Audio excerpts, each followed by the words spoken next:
If you're looking for ways to speak English more confidently, you're not alone. Hi everyone, I'm Ling. Today I want to share some tips on how to engage in natural and effective small talk. Small talk is more than just casual chatting. It's a way to turn everyday conversations into meaningful and enjoyable interactions. Even short, light discussions can make a big difference. By developing good small talk skills, you can build stronger relationships, grow your network, and feel more confident in any social situation. Before we jump into tips for making great small talk, let me share a little bit from my own experience. To improve my small talk skills, I've watched many YouTube videos about effective communication in English. And as I mentioned in a previous video, I've lived in the US for several years. During that time, I had plenty of opportunities to practice small talk with native English speakers, especially while working as a nail technician. Working in nail salons gave me valuable real-life experience, and I also learned a lot directly from my clients through our daily conversations. Now I'm going to share 6 helpful tips along with plenty of example questions and responses to help your small talk sound more natural and confident in English. Whether you are chatting with anyone or trying to make a new friend, feel free to pick the ones that work best for you and try them out in your own conversations. Let's go with tip number 1.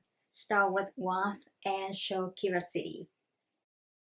Beginning with warm sets a positive tone. A genuine smile, open body language, and a friendly greeting can instantly help the other person feel at ease. I have met a lot of people who don't speak English fluently, but when they use this approach sincerely, they still make a strong, positive impression. My mother is a great example.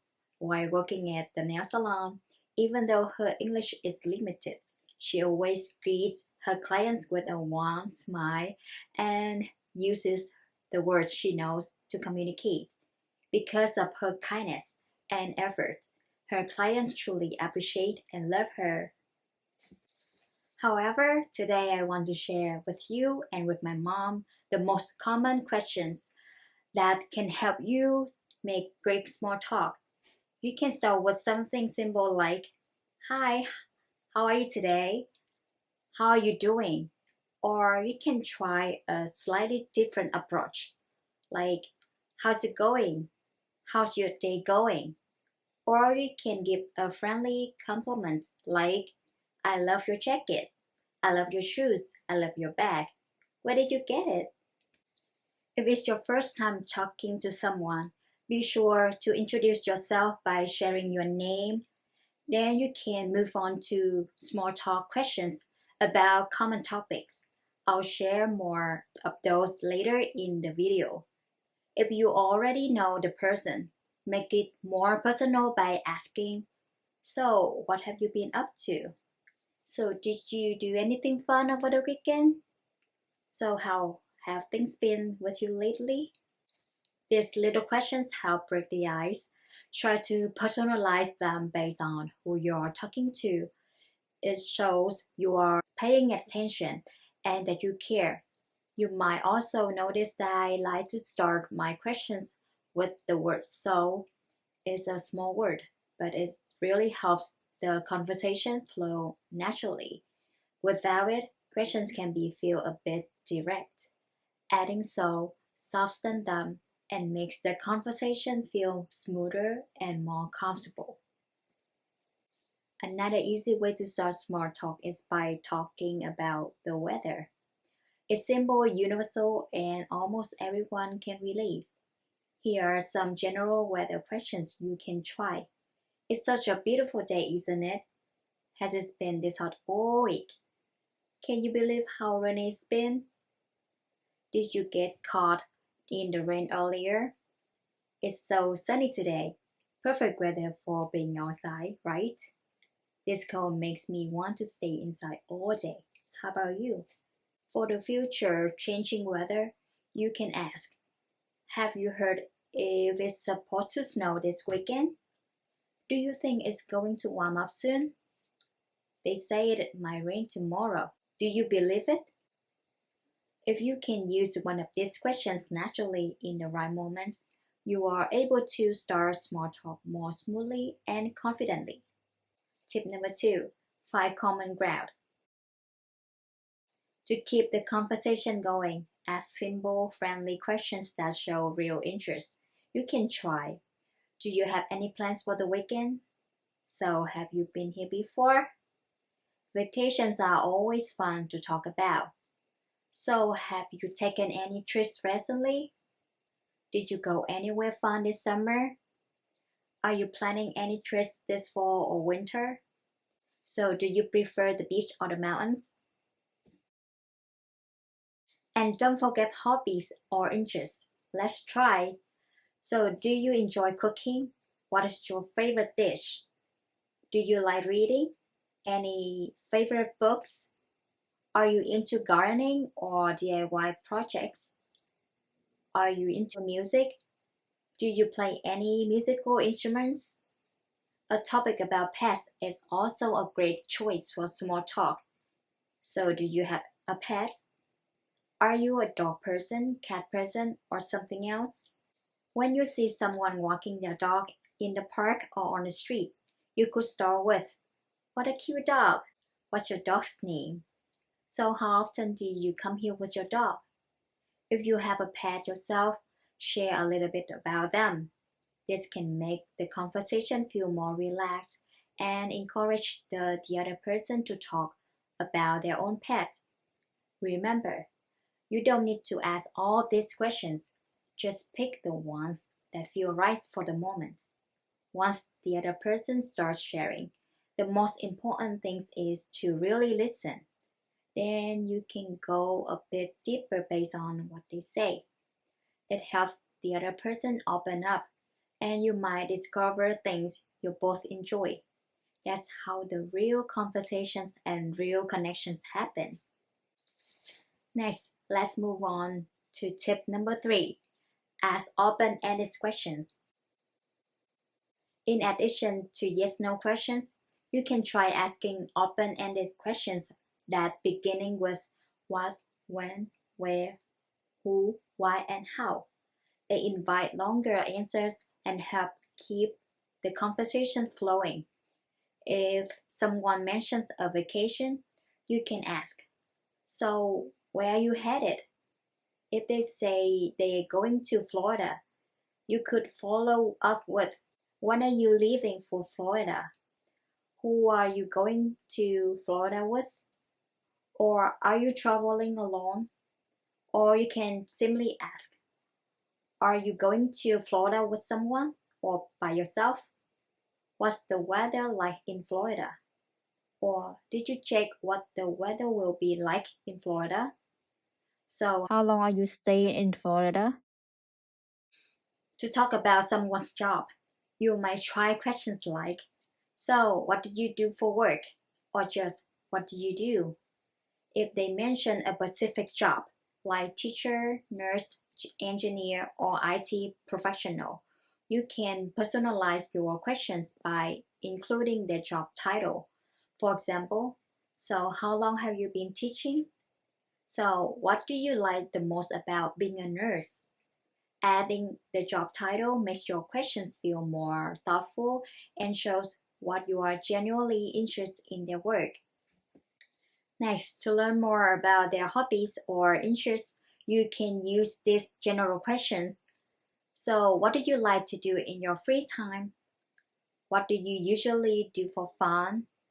So, how do you like to spend your weekends? Asking open ended questions is a simple but powerful way to keep the conversation going. They help you connect on a deeper level. So next time if you're making small talk, try using a few of these questions and see where the conversation takes you. Okay, now we are going to tip number 4. Share something about yourself. People open up more when you share a little bit about yourself. If you find something in common, like pets, food, or hobbies, mention it. Examples: I have a white cat named Mikey. He's super playful. Do you have a pet? Or I love cooking. And my favorite dish is pho. How about you? I really enjoy this warm weather. I like going on evening walks. What about you? What do you usually do for fun? Here's another example from my own experience. One time, while doing a client's nails, I said, I have been trying to read more, and I just started a book called The 7 Habits of Highly Effective People by Stephen Covey. Then I asked, have you read it? To my surprise, she had. And that simple comment turned into a great conversation about books and personal growth. The key is to share a small piece of your own experience, then ask a question. It makes small talk feel natural and helps the other person connect with you. Tip number 5, listen more than you talk. One of the best ways to connect with others is by truly listening.